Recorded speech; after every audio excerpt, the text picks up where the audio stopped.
This is Derrick Rose of the Chicago Bulls. Make some noise. When I was young, I never wanted to leave the court until I got things exactly correct. My dream was to become a pro. Larry Bird. Man, I could recite Bird quotes until I'm blue in the face. The guy was a consummate professional.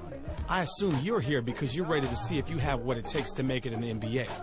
Lucky for you, I know what it takes, and I'm willing to help. I'm taking it all the way back to the draft combine. Chris Smooves, the power forward version. I'm going to show you every time I change an animation, every time I upgrade an attribute. I'm going with the athletic play style for my power forward. Being athletic on this game gives you a huge advantage. You can't have it all when you start your player, but if you go with athletic, it's going to be easier for you to improve your game because you're already capable of performing at a high level with 60 speed. Speed is so expensive. Could you imagine wasting all those skill points trying to go from 25 speed to 60 or even from 40 speed to 60? That's too much. How can you expand on your game if you're spending it all on speed? Go with athletic and follow my journey to success. 60 speed allows you to run the floor and be the trailer on the fast break. And if you look at the other attributes, you're at a pretty good starting point as far as rebounding and posting and blocking shots. It's definitely the best play style. So here I am. I'm 6'11", 265. I got the same face as my point guard. I just copied him over. My accessories, headband, and some white braces. What kind of big man doesn't have braces on his knees? I'm going with Gerald Wallace's jump shot. It's so high, it's impossible to block.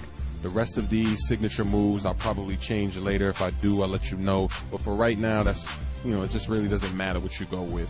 I'm spending my first 1,000 skill points on hands. It's a very important attribute for a big man. You're going to be involved in a lot of pick and roll situations. You're going to be cutting to the rim a lot, probably going for some oops since you're athletic. If you can't catch the ball, you're going to get turnovers. You don't want anything negative to reflect on your game. You don't want your grade to go down for any reason. So to prevent silly mistakes, hands is a must. A good hands rating is between 60 and 70. You really don't need to go any higher than that. Once I knock out the hands rating, I'm going to go and upgrade my stamina, which is very important.